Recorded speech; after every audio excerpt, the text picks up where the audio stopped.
Hi guys, welcome to DigiShare by Astra Digital Academy.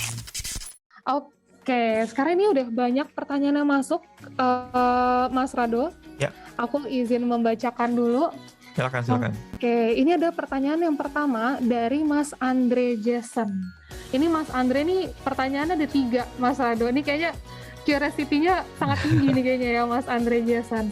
Oke, pertanyaannya, menurut Mas Rado, bagaimana peluang penggunaan audio konten seperti podcast menjadi media pembelajaran alternatif di sebuah korporasi? Terus Ya. pertanyaan yang kedua, ini mau di pertanyaan jawab dulu ya Mas, biar nggak lupa ya. Boleh. Oke, siap. Silakan Mas Rado. Ya, actually sebenarnya dari research yang kita tahu ya, salah satu orang dengerin podcast tuh adalah juga untuk mendapatkan inspirasi dan edukasi. Dan lumayan common bahwa orang ngebuat podcast tuh yang topiknya lebih serius, lebih tentang masalah professional development, personal development, dan lain-lain. Dan biasanya yang ini yang banyak juga orang yang lebih dari kalangan profesional dengerin gitu. So, if the question is asking tentang apakah bisa menjadi sebuah alternatif yang cocok banget gitu. Karena memang waktu saya sebelum di Noise, waktu saya di Google pun, di Google kita dulu ada setiap minggu tuh like one episode of podcast yang datang dari para leadershipnya Google yang menceritakan tentang berbagai macam topik yang lumayan menjadi top of mind mereka, yang dimana para employee bisa mendengarkan tentang pretty much mindset atau perspektif yang lagi dimiliki oleh orang tersebut. Karena format audio ini tuh mudah dalam artian untuk dibuatnya, dan cenderung kalau seandainya podcast itu yang kita lihat adalah tendensinya orang itu ketika ngobrol tuh lebih bisa cair untuk mengeluarkan apa yang mereka pikirkan gitu. Karena sifatnya kan ngobrol dan interview ya, dibandingkan kalau sifatnya presentasi. Jadi di situ kita ngerasa podcast itu bisa menjadi sebuah media yang bisa membuat kita melihat sesuatu itu dari perspektif yang lebih personal juga. Jadi kalau saya pikir sih, any corporation kalau memang mau melakukan suatu podcast yang terkait dengan company-nya dan ingin diketahui oleh banyak employees-nya, I think every company should do that gitu loh. Apalagi kalau employee sebanyak itu, dan ini bisa menjadi suatu media yang lebih efektif juga. Apakah harus ditaruh hanya internal? Tentu saja itu decision-nya korporasi gitu kan. Tapi kalau seandainya pun kadang-kadang company ngerasa ilmunya bagus yang juga bisa di-share keluar company, banyak platform termasuk Noise pun yang bisa menyalurkan itu gitu. Jadi in general podcast medium is actually a great medium untuk konten-konten yang sifatnya relevan untuk sebuah corporation sih. Oke, jadi justru malah media tambahan ya Mas Rado ya, atau another option lah gitu ya. Oke, berikutnya ini kayaknya sebenarnya udah terangkum yang tadi ya, tapi nggak apa-apa aku bacain aja ya Mas Rado ya. Selain itu, menurut Mas Rado, apakah kedepannya audio konten dapat menggantikan video atau akan menjadi komplementari saja? Ya, menurut saya saat ini sih lebih komplementari, karena memang kita ngerasa ada waktunya orang pengen lihat video, dan ada waktunya orang tidak bisa melihat video tapi bisa mendengarkan audio gitu. Jadi kita tidak melihat audio akan significantly replace the video, karena video itu sendiri juga sebuah format yang cukup engaging dan captivating lah buat audiensnya, sehingga kita ngerasa audio itu hanya sifatnya kayak menjadi suatu media yang tidak bisa dijangkau oleh video media gitu. Tapi apakah kedepannya akan selalu begitu? I think time will tell ya. Kita nggak tahu, mungkin makin kesini atau makin lama orang juga pengen lebih punya waktu tidak tercurahkan ke screen karena for whatever reasons gitu kan, mungkin masalah screen fatigue dan lain-lain, dan audio bisa menjadi alternatif ketika itu terjadi gitu. Ya, jadi mungkin lebih ke alternatif tadi ya. Dan dilihat juga nih nanti perkembangannya seperti apa juga. Oke, ini pertanyaan satu lagi nih dari Andre Jason. Apa diferensiasi Noise compare to audio content platform lainnya seperti Spotify, SoundCloud, dan lain sebagainya, Mas Rado? Ya, kalau yang lain kan mungkin lebih fokus di musik ya saat ini. Dan kita itu kenapa kita sekarang lebih mau masuk ke non-music, karena ini vertical audio yang belum terlalu mature di Indonesia. Jadi kita ngerasa vertical non music itu masih blue ocean, dan kita punya chance buat juga leading this industry, leading the market. So that's why we go ahead dengan vertical seperti audiobook, kemudian radio streaming, karena itu saat ini belum ada yang benar-benar melakukan itu di Indonesia. Jadi kita diferensiasinya dari sisi aspek vertikal mana yang mau kita lagi kerjakan saat ini, gitu.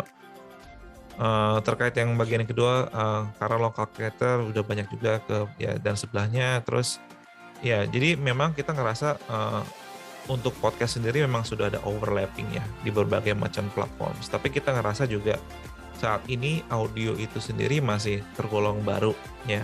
Jadi jumlah konten yang ada belum segitu banyaknya. Dan kita ngerasa industri OTT atau streaming itu is not like one winner gets all. Kita lihat itu terjadi di video. Maksudnya teman-teman di sini juga mungkin ada punya beberapa account, ada punya Netflix, ada Disney Plus, ada yang lain-lain gitu kan. Jadi pada akhirnya tinggal bagaimana sebuah platform punya kekuatan kontennya yang membuat orang mau datang ke platform itu gitu. Jadi that's why noise strategy itu sendiri adalah kita bagaimana menguatkan content supply yang membuat keunikan dari sisi content availability itu juga besar di noise gitu.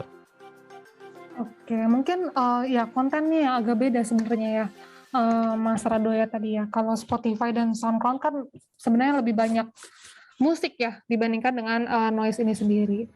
Oke, pertanyaan berikutnya, Mas Rado, ini pertanyaan dari Gasi. Ini Mas atau Mbak nih ya, mohon maaf sebelumnya. Pertanyaannya adalah, hai Mas Rado, saya merupakan pendengar setia podcast Musuh Masyarakat di Noise. Saya penasaran dengan bagaimana scout talent dari podcast yang ada di Noise. Dan apakah Noise ikut campur tangan dalam proses produksi konten oleh podcaster? Dan konteks pertanyaannya untuk konten eksklusif yang ada di Noise. Thank you, katanya. Thank you ya, Gasi udah menjadi para noise ya. Sini kayaknya banyak juga yang dengerin Musuh Masyarakat. Tadi juga kayaknya Andy juga dengerin Musuh Masyarakat. Iya, jadi this is a very good question tentang gimana kita bisa mengidentify atau menemukan talent yang cocok untuk podcasternya di Noise gitu kan.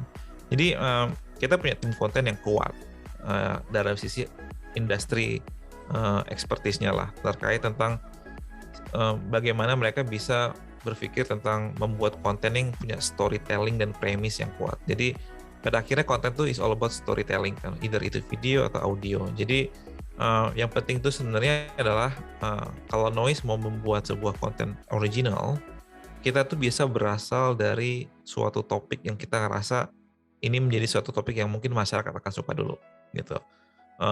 Ya Musuh Masyarakat adalah sebuah contoh di mana tuh premisnya adalah membahas sebuah topik yang kita jadi the talent needs to express apa keresahan mereka yang bertolak belakang dengan the majority of the norm gitu kan. Jadi kalau orang berpikir kebanyakan itu harus argumennya A, nah dua orang talent ini harus ke arah B, jadi bertolak belakang. Tapi itu harus disampaikan dengan dengan cara yang sangat comical way gitu. Itu kenapa ketika kita udah jelas dulu konsepnya mau gimana, kontennya, terus eksekusinya kayak apa, nah kita baru pilih talentnya gitu. Nah talentnya itu juga penting karena tidak semua talent cocok dengan suatu konsep gitu kan. Itu kenapa kita juga harus milih seorang talent yang memang relevan untuk merepresentasikan konsep itu. Jadi biasanya tuh prosesnya kayak gitu. Kita mulai dengan konsep ceritanya kayak apa, story-nya gimana, terus kita pilih talentnya yang cocok untuk menyampaikan story itu. Kurang lebih gitu. Nah kalau seandainya itu kenapa kita dari sisi jumlah konten eksklusif sama original tidak sebanyak yang bukan non original. Kan kita juga ada yang UGC ya. Jadi yang orang mungkin buat podcast sendiri taruh di Noise itu juga ada. Karena kita pengen when it comes to original itu udah terpilih gitu secara kualitas gitu. Jadi kita mau memastikan kalau kita buat original tuh harus udah punya suatu konsep yang kuat dan punya audiens yang kuat juga dari sisi talentnya gitu. Oke, jadi sebenarnya nggak segitunya eksklusif Jadi silahkan yang mau buat podcast bisa langsung aja nih ke Noise nih kayaknya nih ya, Mas Rado. Oke, ini pertanyaannya masih lumayan banyak. Kita mungkin lanjut ke pertanyaan atas nama Radin Nur. Bapak Radin Nur.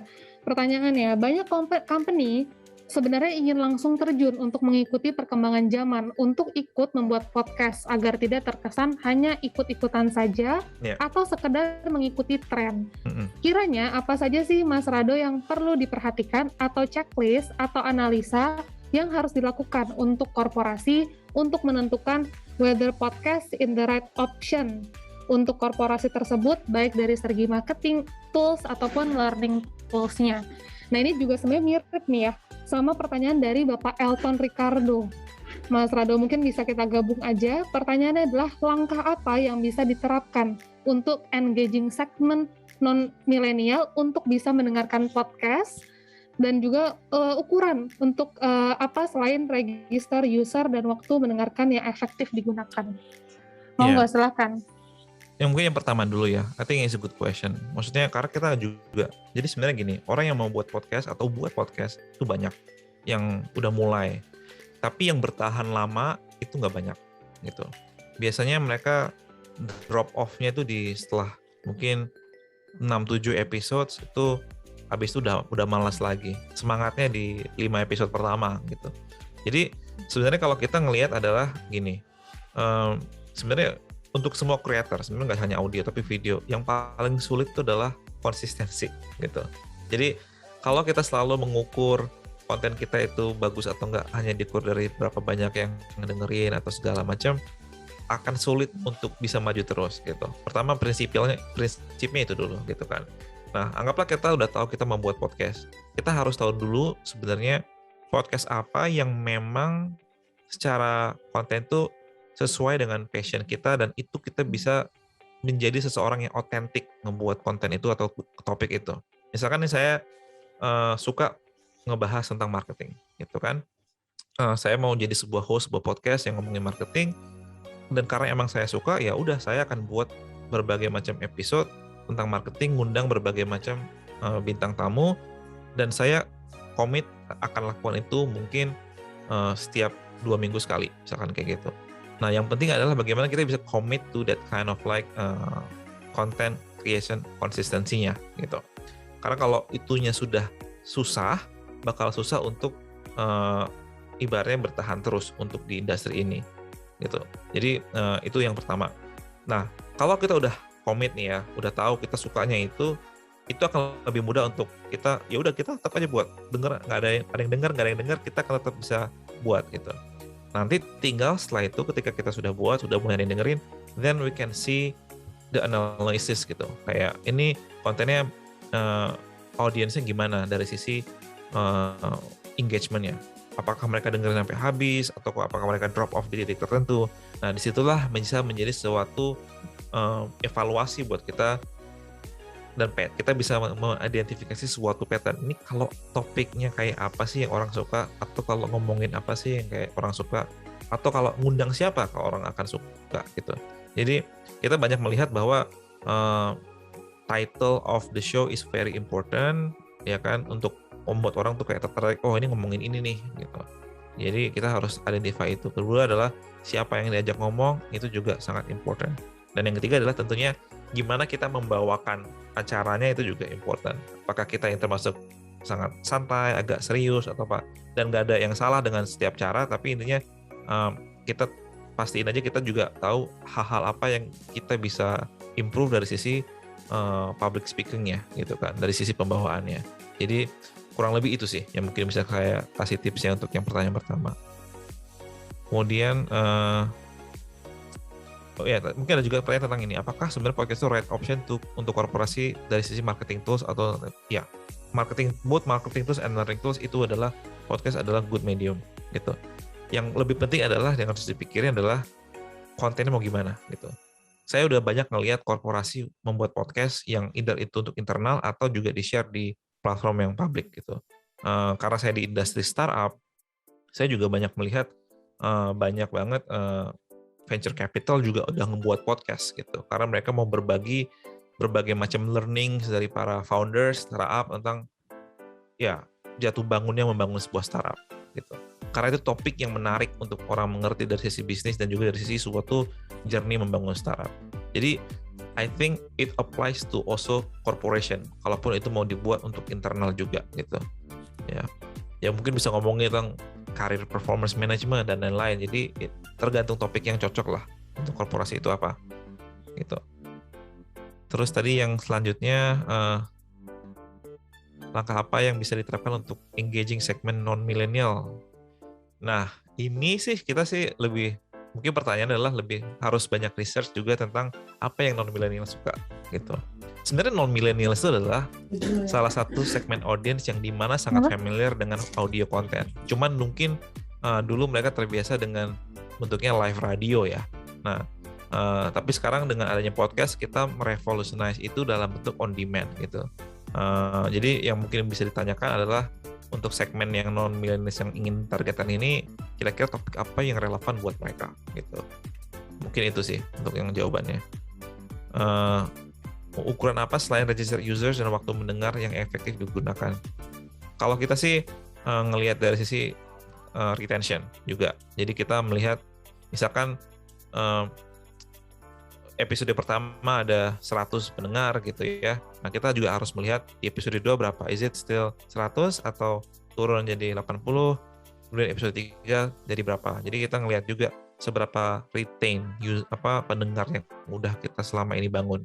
Ya, semakin tinggi ya berarti artinya pendengar kita itu suka sama show kita. Gitu. Ketika retention itu udah terjaga dengan baik, it's time for us untuk membesarkan user base-nya juga gitu. Mungkin jadi 100, jadi 200, jadi 500 gitu. Itu sih mungkin untuk jawab pertanyaan yang kedua dari Elton. Ricardo ya. Tadi berarti emang harus konsisten ya, berarti Mas Rado ya. Yang penting bikin aja dulu gitu ya, nggak usah dipikirin pendengarnya berapa dan lain sebagainya. Tapi yang penting bikin ya harus sesuai dengan passion dan juga autentiknya tadi ya, autentik dalam diri sendiri. Oke, sama tadi untuk mengenai non-milenial, silahkan Pak Elton bisa dilakukan mungkin nih risetnya dulu. Para non-milenial nih sukanya apa gitu. Oke, mungkin ini satu pertanyaan lagi, Mas Rado, pertanyaan atas nama Bapak Danang Adi Winata. Ini pertanyaan cukup menarik karena dengan podcast kita bisa melakukan multitasking job. Sambil nyuci mobil bisa mendengarkan podcast. Tetapi apa bedanya ya yang signifikan dengan radio? Bagaimana meyakinkan bahwa audio konten ini membutuhkan fitur-fitur yang ditawarkan Noise? Apa parameter dan tolak ukur keberhasilannya? Ya, suatu perbedaan yang signifikan antara radio dengan podcast adalah kita bilangnya predictability gitu.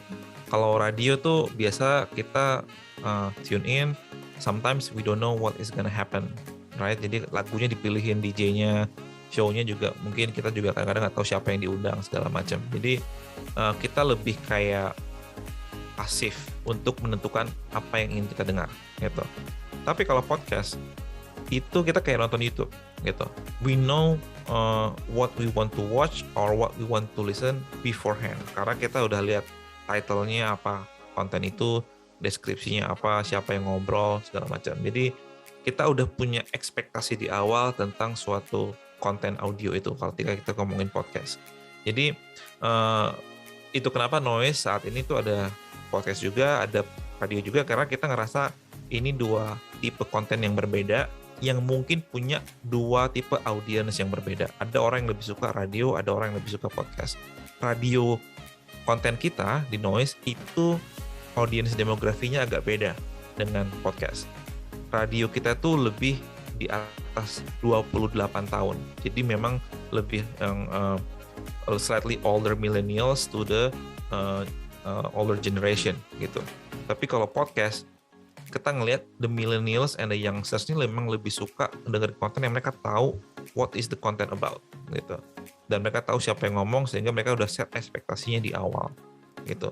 So itu yang mungkin two different principles antara dua konten radio dan juga podcast gitu sih.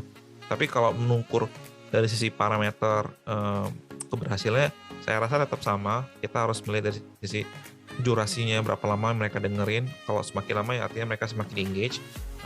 Dan kita ngeliat actually radio per sesi mereka mulai dengerin itu lebih lama dibandingkan dengerin podcast. Jadi orang kalau dengerin podcast itu mungkin bisa 1 jam, tapi itu nggak dalam one go nyelesain satu podcast 1 jam.